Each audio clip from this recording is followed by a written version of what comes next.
అతి తక్కువ సమయంలో 600 పైగా ఫోన్లను ఎలా ట్యాపింగ్ చేయగలిగారని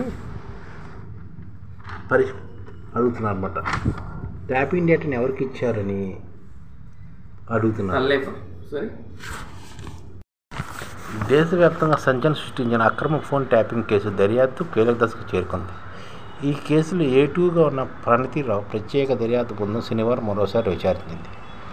అప్పట్లో SIB చీఫ్గా ఉన్న ప్రభాకర్ ఆదేశాల మేరకు ఫోన్ ట్యాపింగ్ చేశామని ప్రణతిరావు గత విచారణకు అధికారులకు వెల్లడించారు. ఈ వివరాల ఆధారంగా సిట్ అధికారులు ప్రభాకర్ రావును కీలక అంశాలపై ప్రశ్నించారు. అందులో ప్రభాకర్ రావు చెప్పిన అంశాల ఆధారంగా మళ్ళీ ప్రణతిరావును కూడా సిట్ బృందం ప్రశ్నించింది.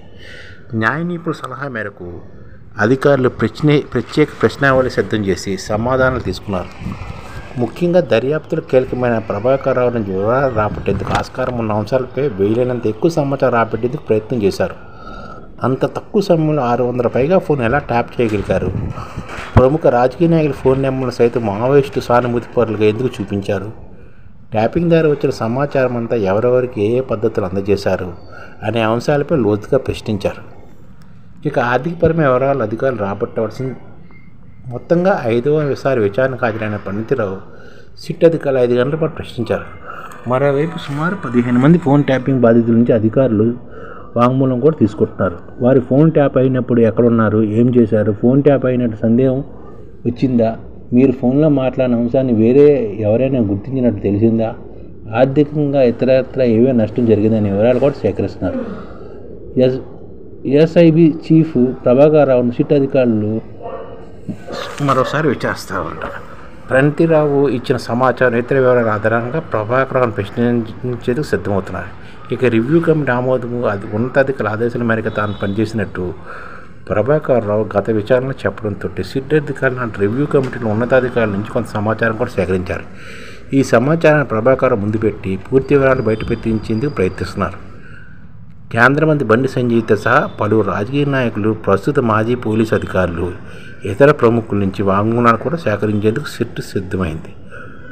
విడతల వారీగా వీళ్ళ నుంచి వాంగ్మూలాలు తీసుకుంటామన్నమాట.